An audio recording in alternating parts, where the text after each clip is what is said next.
what a great show for you today. Shortly we'll have a look at the dramatic past 12 months in the Test career of Shane Warne. But first up, Mary Gearan catches up with one of the most exciting players in the country, Ryan Campbell. Ryan Campbell used to have a little problem. He could pelt the pill over the palings like a threshing machine, but lost his wicket almost as quickly.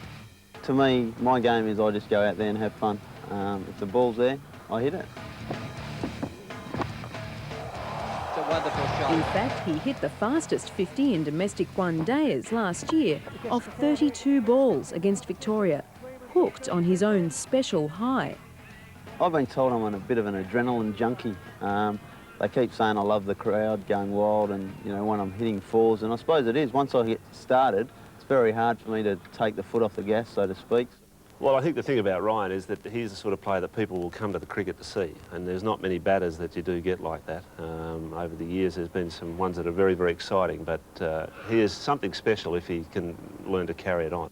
Rod Marsh, who coached Campbell at the Australian Cricket Academy, says he's never seen anyone hit the ball harder. And certainly he's scoring the runs quickly enough, but Ryan's main aim at the beginning of this season was to stay out here long enough for people to really appreciate him, say up to 50 overs. About 43 overs was his limit until he scored 177 against New South Wales this year. That took him to 85 overs, and the hex was finally broken. Staying at the crease wasn't a problem when his first priority was wicket-keeping, but now his successor behind the stumps is trying to help lengthen Cambo's concentration span. We're thinking about getting some of those children's games into the change rooms, where you've got to put the round circle in the round block in the round circle, but we're not sure whether that's going to work either. So what is the answer? How are you going to get more concentration? Well, if anyone's got the answer, please come and see me. I'd be lying if I said I like getting out just after lunch or something like that. But you know, it's one of those things. I suppose it'll come with experience and time. Hopefully, the selectors, understand that. And as long as I keep making runs, it doesn't matter how long I'm there. I suppose it's just runs on the board. I suppose. The selectors seem pretty happy with the academy graduate. With left-hander Michael Hussey, he's formed one of the most promising opening combinations in the Shield. Partly because Hussey can play a cool hand to Campbell's hot head. Well, yeah, he's a bit of a nightmare, actually. Like, he just sort of tees off right from the start, and you sort of get in the groove where you want to try and do that too. It's quite exciting. It's good fun to watch, and yeah, you sort of get into a habit. You think, well, I wouldn't mind doing that myself. So you got to really control yourself when you're batting with him. But it's really good fun. The ultimate, I suppose, for them would be both to open for Australia at the same time. Now, that may not happen, but I think there's the potential for that to happen. The higher echelons do beckon Cambo, and with the responsibilities will come the knockers, to tell Sonny to just calm down. That's it. There's no harm in hitting it as hard as you like, but to hit it correctly. Yep. One man telling Campbell to stick to his own style was once criticised for doing the same thing. Shot. Beautiful. You know, and your timing, you know, you just leant on it. Former Australian captain Kim Hughes has been called in to coach Campbell precisely because of their similarities.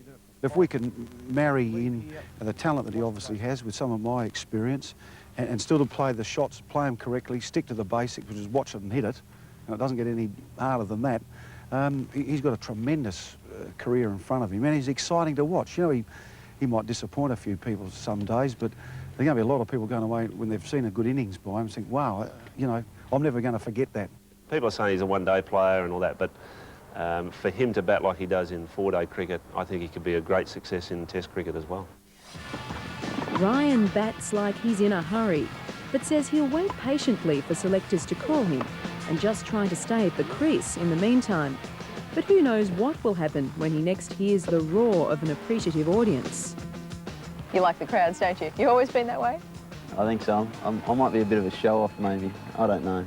It's good. It's all fun, you know. That's part of the game. It's part of the enjoyment. And, you know, I wouldn't give away my career for quits. You know, I think of some people sitting in their offices, you know, don't see the sun, don't see, you know, the time of day. And here I am, sitting out here, standing out here in the middle of one of the greatest places on earth, playing the game I love and getting paid for it. So how can I complain?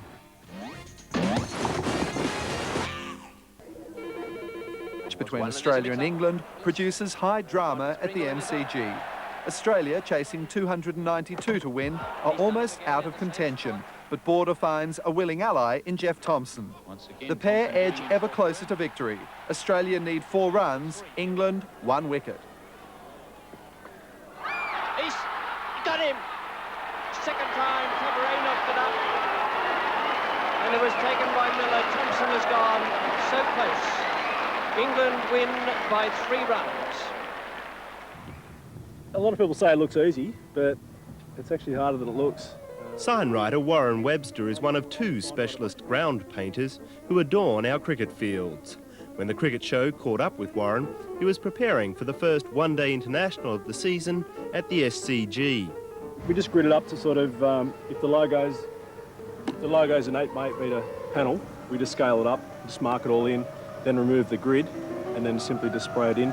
Sometimes roll with brooms, things like that, depending on the coarseness of the grass. A logo this size would probably take, to do it properly, around about 3 hours from start to finish. For simple logos, Warren draws or marks out the design freehand. For more intricate patterns, he uses a template or stencil. We've all seen the ad. Have you ever made a spelling mistake? The Snickers ad? If I had $1 for every time someone asked me that, I'd be a multi-millionaire. Yes, I have made a mistake. I won't deny it. I think everyone does it that does these signs, because you're working so close to the ground on such a large scale. It's very easy, especially when you're doing marking out grid patterns. When you've got a template, you can never make a mistake. But yeah, it does happen. It does happen. It hasn't happened to me for a long time, but I'll admit I have made one. And what was it? I'd rather not say if I don't have to, but it wasn't a good look. But there's more to Warren's art than simply painting on the ground. He must also consider the condition of the grass and the well-being of the players. Yeah, the products we use are all manufactured ourselves.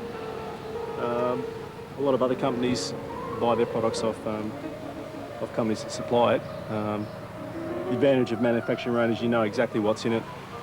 But Warren's magic mixture is as much a secret as the Colonel's secret herbs and spices. It's basically a vegetable starch. I can't give away the recipe. It's like Coke giving away the Pepsi recipe. However, there's nothing in there that can do any damage whatsoever. Another problem Warren faces is the weather. Not looking good. 2.5 hours in the planning, 30 minutes to spray on the 10 litres of dye, then hopefully Mother Nature does the rest. How long does it take to dry? A day like this, probably 15, 20 minutes. Yeah, a good 1 hour to 2 hours for a completely to dry ball to walk on. Once Warren's done, all that's needed is the action. Wonderful atmosphere here at the SCG for this opening Carlton and United match in the limited overs the International Series.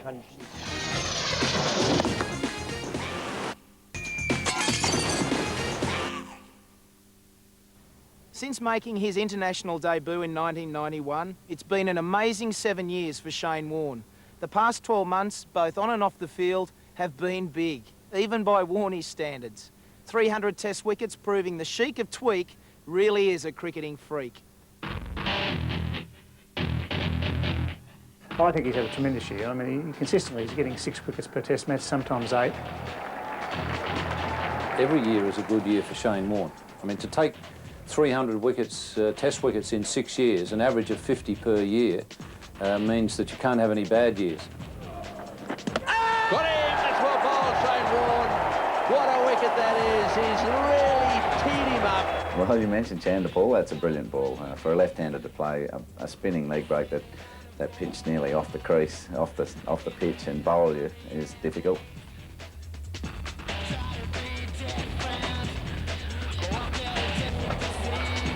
That Chanderpaul dismissal is one that will always stay on the mind. Not quite like the Gatting one or the Callis one for his 300, but still a great dismissal. Got him! Well bowled. 300 test wickets for Shane Warne. That was a beautiful delivery to get it. Callis, clean bowl for 45.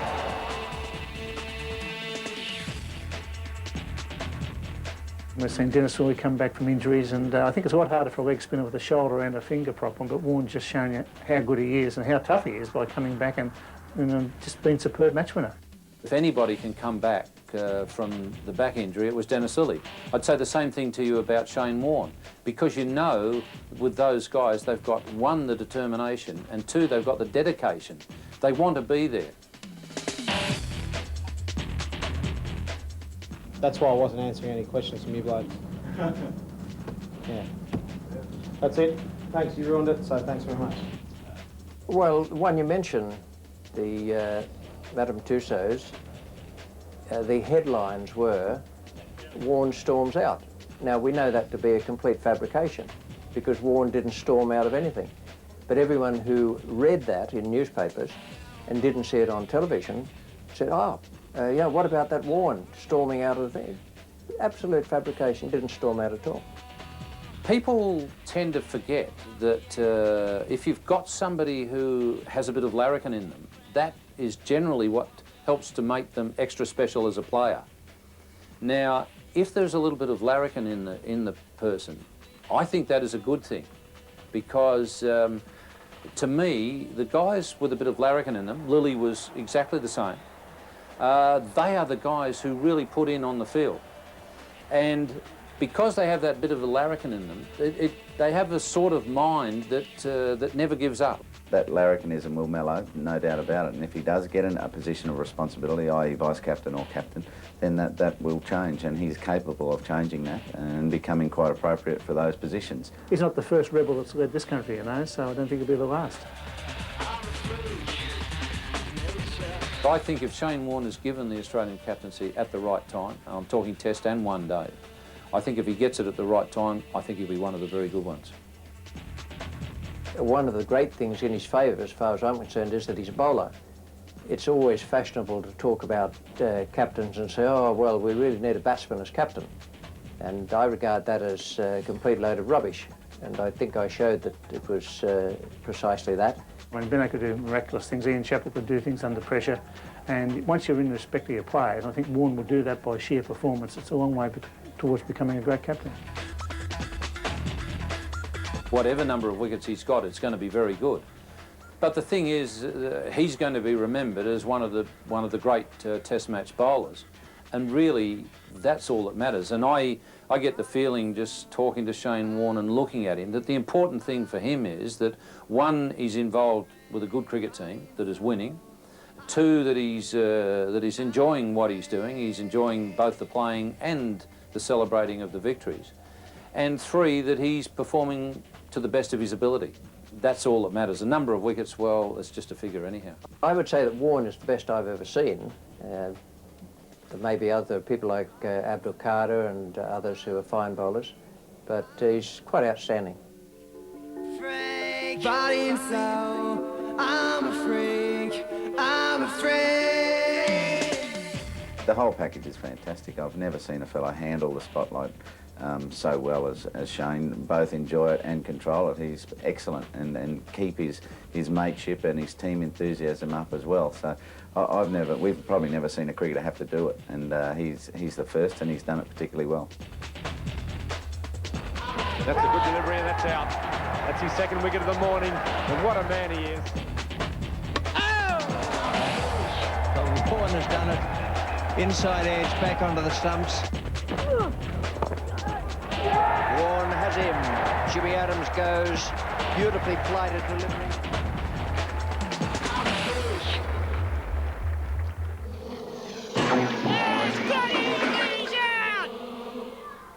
Wicket-keeping to spinners for long periods at a time is probably one of the most challenging aspects of the job.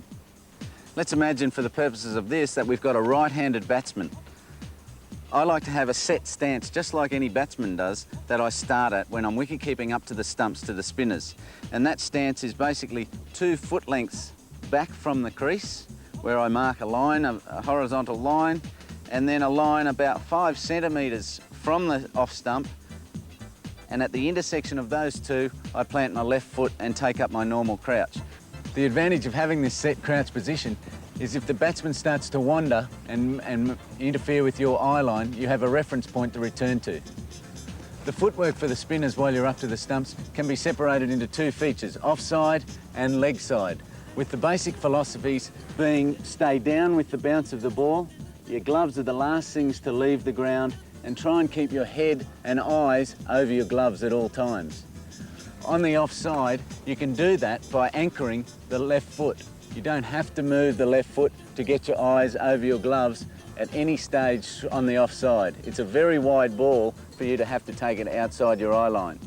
So for the offside, it's just a simple stay down with the ball, move that right foot so that your head and eyes are over your gloves, take the ball and transfer your weight back to the stumps. On the leg side, however, you have to move both feet. Come from your crouch, your gloves are low, a low, strong step, a skip step to get your head and eyes over your gloves. Take the ball in two hands, and it's probably the quickest to transfer back to the stumps with one hand. Movement both offside and leg side is along a straight line. That line I drew 2 foot lengths back from the crease, and that's where I like to be so that I can reach the stumps for stumpings when I need them. Remember, when you're keeping to the spinners, stay low with the bounce of the ball, watch the ball into your gloves with your head and eyes over your gloves, transfer your weight back to the stumps. Hola! In inviting himself onto the Test arena for more than 100 years, holding up play, giving unwelcome advice, and generally making a nuisance of himself. Well, back in 1947, the men in white would have none of it, quite prepared to administer their own punishment before the law arrived.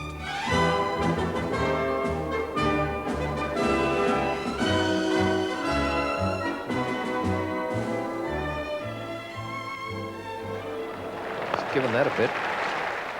I'm enjoying this. The 12th man is proud to present his very special new recording, Bill Lawry, This Is Your Life. They always say the best ideas are simple ones, and after 14 years and 5 deliciously stupid albums, Billy Birmingham is still amazed how taking the mickey has made him so rich, not to mention so Bill and so Tony. Obviously, we are a nation of sports lovers, but we're also a nation of piss takers.